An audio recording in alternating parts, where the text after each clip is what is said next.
all-star, and then I would go pee while you were doing that, and I just don't think that's a great idea, so I'm not gonna do that. Somebody once told me the world is gonna roll me. I hate the sharpest tool in the shed. She was looking kind of dumb with her finger and her thumb in the shape of an L on her forehead. Well, the years start coming and they don't stop coming. Back to the rules and I hit the ground running. Didn't make sense not to live for fun. Your brain gets smart but your head gets dumb. So much to do, so much to see. So what's wrong with taking the back streets? You'll never know if you don't go.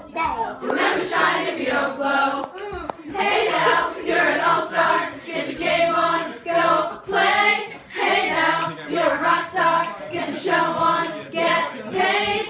All that glitters is gold. Only shooting stars break the mold. It's a cool place, and they say it gets colder. You're bundled up now, wait till you get older. But the media then begs to differ, judging by the hole in the satellite picture. The ice we skate is getting pretty thin. The water's getting warm, so you might as well swim. My world's on fire, how about yours? That's the way I like it, and I'll never get bored. Hey now, you're an all-star. Get your game on, go play. Hey now, you're a rock star. Get the show on, get paid. All that glitters is gold. Only shooting stars break the mold. Oh, this is the whistling.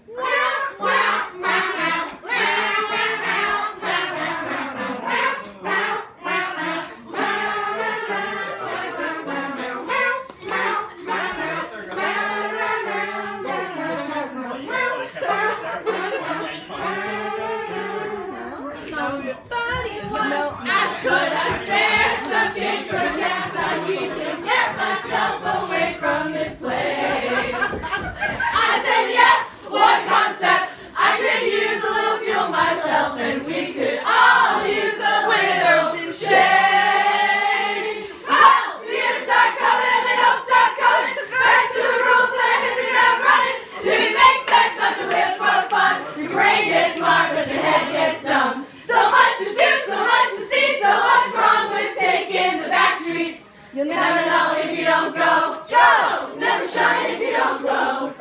Hey now, you're an all-star. Get your game on, go play. Hey now, you're a rock star. Get the show on, get paid. All that glitters is gold. My dad's Only shooting stars breaks the mold.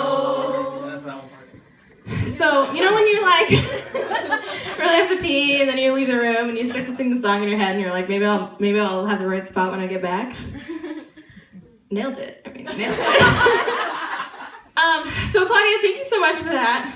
Thank you so much for dealing me having to pee. That was awesome. Okay, so thank you so much for Malfoy Manor for having us here. Thank you so much for just being so supportive of the ideas that we have to have writing matter here and have writing matter throughout our fandom, and that's huge. There's a couple people, because Wizards in Space issue 2 was released just a couple weeks ago, that I want to acknowledge in this room. The first person is any of the writers that we have that were featured in the book. So Danielle has a poem that is featured in the book. It's my darling of the book. Everybody of the Wizards in Space editorial team gets a darling, and Danielle's was mine. So I'm just so happy and really excited for you all to read it. Maddie here. Maddie always helps us sell at the events, and just does a lot of that work that I can't do when I'm actually performing at an event. So Maddie, thank you so much. Just really want to shout you out for that.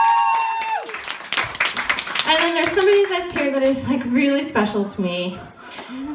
This person does all of the artwork and all of the illustrations and completely builds the brand and the voice and the storytelling, and just is the very first person that I brought on board for Wizards in Space. So I would really like to, Riley, can you please stand up? You do so much work for this. Riley has such an incredible talent. I'll tell that story really quick and then I'll start my feature.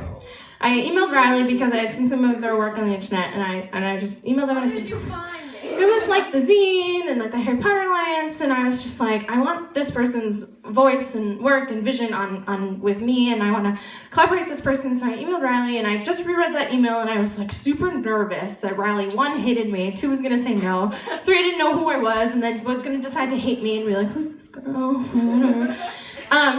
So yeah, like his last name, don't know. Nothing is cooler than Wackernagel. So I emailed Riley, and Riley said yes right away. And then we were talking about timelines, and Riley goes, so yeah, that sounds like a really good timeline because I haven't taken the SATs yet. And I was like, what? Well, how old are you, Riley? Like, what the heck? How are you so talented? So Riley has such an incredible future ahead of you, and I'm so excited to have an honor to be part of that. So Riley, thank you so much. No. Riley's going to Savannah Art and School of Design in the fall. And that's a huge accomplishment. Alright, let's do this thing. Yeah, hell yeah. I'm ready. The internet's really bad down here, so bear with me if I have to like load stuff. So I thought about like what this first feature should look like, and I really thought about the past like year and a half and how much every single person in this room and every single person in the fandom that has been able to grow. Like we all have something to be proud of in the past year and a half, or something that we got over, or something that we incorporated into who we are as our identities. So I wanted to reflect on that. So some of you know that Wizards in Space started when I left NerdCon Stories in 2015. And there was an open mic, and it was like the first open mic that anybody had done at an event. And I read this piece called Infinity. And it changed my life. It was the very first poem I had ever read in front of anybody. And that was only a year and a half ago. And so much has happened since realizing that I don't want anybody to feel like they can't be a creator in this community, or for anybody to feel like they can't write in this community just because they're not a big name fan or like anything like that. So I started to want to break down those walls, and so I started to make that part of who I was. So then Jill, who's here, said something to me that meant a huge amount, because Jill's a poetry professor, and she said, your poems are about too many things. And I said, well, I'm about too many things. So this is a revamp of the poem that kind of started this whole journey. So I'm going to read a poem called Infinite. Driving down the highway on my favorite holiday, I should have known then. It was the 4th of July. Fireworks exploded just above the tree line as we made our way home. Stars overshadowed by a show of patriotic intensity. Cars around us slid over to the breakdown lane to lean seats back, pause, take a moment, roll the windows down and breathe in the crisp summer air. Pull over, I said to you. I love fireworks. It's my favorite holiday. I said, maybe to you, maybe to no one. I'm really not sure if you heard me that night. You heard me, though, you did. I'm too tired, you said, flicking my words away like too many ashes from the end of a cigarette, and I watched as the embers of me died out in the air on the highway. That's when I should have known. 5 years ago, when you drove past the fireworks and didn't stop the car, even though I asked. All I wanted were these moments described as infinite or endless, words with big meanings, with moments that were bigger than us. And once I had a taste of it, the thing that was bigger than us, that taste took over and I couldn't get enough. And I wanted to get used to windows down and seats back and feet up. I wanted to get sick of pizza slices and late night laughter. I wanted to be complacent in making every moment matter. So I look for that feeling in books and songs and skies with the blood moons and the night we should have unlocked the gate to the pool. And maybe you found that feeling when my fingers danced across the piano. And maybe I found it when you held my hand, when no one was looking. And maybe, just maybe, you felt it when you looked at me. Maybe you saw the infinity inside me, even when I didn't. The pressure is so real to feel like we're made of star stuff and shiny things, and like the lyrics of our favorite songs are tattooed on our hearts, and to live life to the fullest and never have regrets and shoot for the stars because the moon ain't half bad if you miss. And hey, don't look back. Well, what if I want to? What if I want to see the dust I left you behind in, and the breakdown lane of the highway we never took advantage of? What if infinity only exists in the past? And what if infinity doesn't equal goodness or righteousness or love? Yet, I find infinity in the way I still miss you, even though you're no longer mine to miss. And I find infinity in the distance between us, even though you live 15 miles away. I find infinity in the way the energy of loving you will never die. I will always be there, humming low, while I try and listen to something, anything else, while I try to find someone, anyone else, while I try to love myself instead of loving you. I should have known then, back on the highway with the fireworks in the rear view, and every 4th of July after that missed because of some excuse.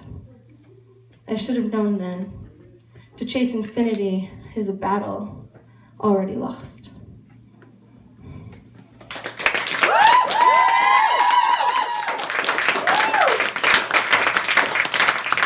Thank you. So I read that at NerdCon, and it was a totally different poem then, but with Jill's advice, I'm really proud of what I crafted yesterday, to be honest with you. And but you've given me that focus and to know that my words don't have to live all the time everywhere, and that they can be focused, and I really appreciate that. With that being said, this is a poem that I wrote a really long time ago, and I could never get it just right, and I've never read it before, and I hope you like it. It's called If My Heart Were a Museum. And it wouldn't be a house show if I wasn't drinking something, so here we go. If my heart were a museum, it would have crisp white walls, and pure white too, none of that eggshell nonsense. Like, what is that? Pure white. So when my heart beat, you could see the red pulsing through the walls. You have to pay an entry fee of admission at the door, of a truth never said before, and only then will you be allowed in. You'll join the other guests milling about, quietly pointing at my insides as the red of my heart changes the color of the light on your face. People linger, staring at parts of my history, the parts that make me, me. The pillow I've had since I was 7, the blanket I still have from my crib, rare home footage of friends and family, the ache I feel to travel, put neatly together in a postcard exhibit of all the places I'll never go. My cat sleeping in her chair, a boy wizard in his vintage form, very important, a book I stole from a 5th grade classroom with a placard that says, I'm sure my teacher would have just given to me had I asked. You'd have an exhibit all to yourself. The bones of our relationship too new to be fossilized, yet on display as if we were an example of anthropology gone wrong. In one room, a collection of all the phones you ever fixed for me, and in another, the gifts I tried to tell you to buy for your mother. Another with pictures of every time I fell, pieced together with colored strings, a rainbow spider web of my dependency, of every time you picked me back up.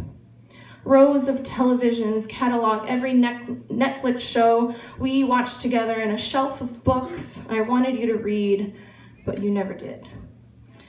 And in the far back room, a tiny room with a ring that no longer belongs here. And daily, I design propaganda that still says I'm fine, I'm fine, I'm fine, I'm fine. Most of the exhibits I'll curate myself. On late nights, I'll be seen smoothing out the edges of my thoughts, releasing trapped air as I hang the latest posters on these bright white walls. In the same way that Isabella Stewart Gardner demanded in her will that her museum remained untouched, even after her death, I'll never truly hand over this part of myself to anyone. And I'll constantly design these walls until my end. Because if pieces of me went missing, they'd forever remain as empty frames on the wall. Even if the reward exceeds the value of the missing, everyone knows these parts of me will always be gone.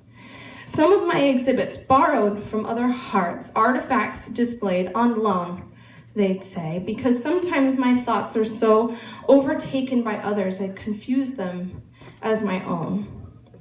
Lone viewers with thoughts so loud you'll feel the static in the air, thinking how each exhibit reflects or rejects their own ethics. Couples lean into whispers, stand close and discuss my value, or guess at my intentions, or my techniques, or my lack thereof. I could do that, one person whispers, and another says, I wish I could do that. And someone says, that's cool. And others, well, they won't say anything at all.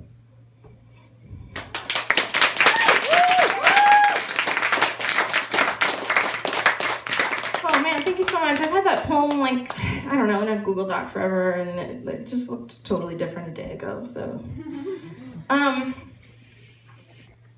So I have two more for you, and this one is another one I've never performed before, and something that I really like to do is take things that already exist and turn them into prose. So some of you may have read a piece I've done called Realistic Resume, and it takes the idea of a resume, which is like really boring and scary and dull, and it turns it into kind of this of who I am and explores those things with prose. So I thought about what other things I could do that with, and I came up with dating profiles.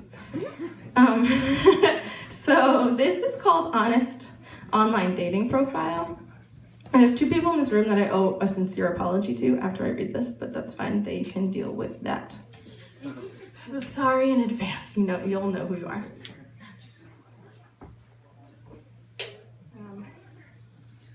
So this is called Honest Online Dating Profile. Writer, editor, nerd. 3 short words meant to sell myself to you, to someone really, and maybe hopefully that someone, but I won't let you know I'm looking for that someone because that sounds pretty uncool. Musician, burrito lover, gamer. Do these bite-sized descriptions make you care? When will you care? I'd like to know in advance so I can protect myself from that month-and-a-half crash that I know is coming, but I got my hopes up that this was different this time anyways. You're going to feel threatened by me, and that is going to have to feel okay, because if I don't intimidate you a little, I'm going to lose interest, but hold on far too long anyways, because I do that sometimes. All of the time, I do that all the time, and chances are I'm afraid this could actually go somewhere, and I just don't want you to know, and that's what I'm thinking. You should know in advance that I take Twitter pretty seriously, and I still sleep with my childhood stuffed animals on my bed, and they aren't going anywhere, though I'll hide them maybe the first or second time if you come over, or maybe we won't even make it that far. That's fine too. You should know in advance I'm just getting out of a 5-year relationship, and I'm so used to saying just getting out of, even though it's been 2 frustrating years later, and that's not going away. He's marrying someone else first now, as in before me, but it definitely wasn't a race. It was. He won. I didn't think he would win. You should know in advance that I really like Harry Potter, and not in that cute way where someone just likes Harry Potter and only has movie merchandise from Hot Topic, and you think that's endearing, this way that they still go into Hot Topic, even though it's just Harry Potter merchandise. No, I mean in the not cute way where I've worked it into my entire life, and if you don't like Harry Potter, it could be a problem, and I mean, at least tell me you've seen the movies. Please, the movies, have you seen them? I'm gonna want a cat later in life, and maybe not kids, and I might not tell you that, or maybe I will, TBD, TBH, and if your name is James, I'll probably have a hard time trusting you, and if your name is Mike, I'll convince myself that I should never love you because I have loved far too many Mikes. You should know I'm a musician, and you probably are too, because I keep thinking it's a good idea to date musicians, and it's never a good idea. You probably play the guitar, right? Because whether there's pictures of it or not, I'm just naturally drawn to guitar players, real or fake, because most people pretend to play the guitar, so that kind of makes sense when you say you hardly play. I'm definitely a real musician, though. You might just see that as another quirk of the redhead girl that you've been hanging out with, but no, like, really, please Don't make the flute and Bandcamp joke because I'll delete you right away. And don't even think about asking other questions that have become acceptable to ask redheads because your mom definitely taught you better than that. She should have. Did she? I hope so. I feel too much and fear too much, but I'm also fearless. I like to go out for drinks on the first date so I can easily make an excuse to leave after run one if this is not going well. Sometimes if it's definitely not going well, I'll flag down the waiter while you're in the bathroom and ask him to leave the check when you get back so I can leave without making it look like I'm doing it on purpose. Sometimes if the date is going well, we can bar hop to 3 different bars, then my car, then your place, but that still doesn't mean anything. I'll take signs of an intense connection right away as a good thing, and then wonder what went wrong. But nothing went wrong. What's wrong is the system we put in place for dating. What's wrong is this. What's wrong is being afraid to settle while also being afraid we won't find anyone to settle with. Chances are I think I'm too good for you, which is really just a way for me to lie when I say it's fine to my friends when you inevitably lose interest. Must like dogs.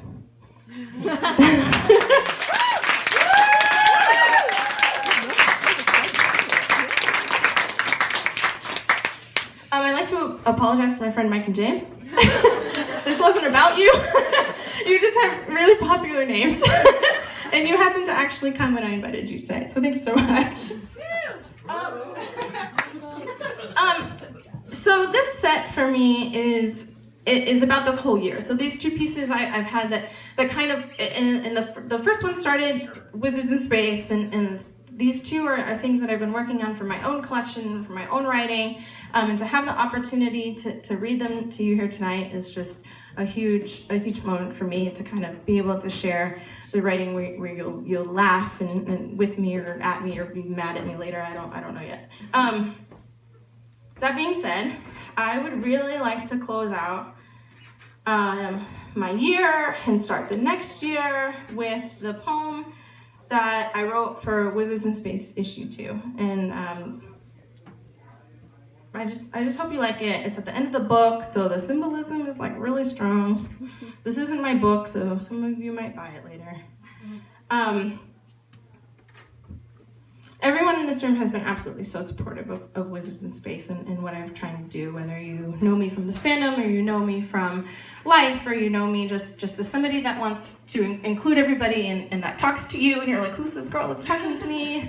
And Hannah and Pomo will be like, oh, there she goes, talking to somebody else again.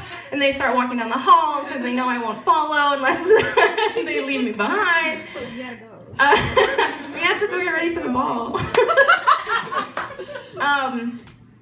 This piece it's called Tug of War, and I wrote it for all of you, and I just hope you like it. And I'm reading from Wizards in Space issue 2, which feels great.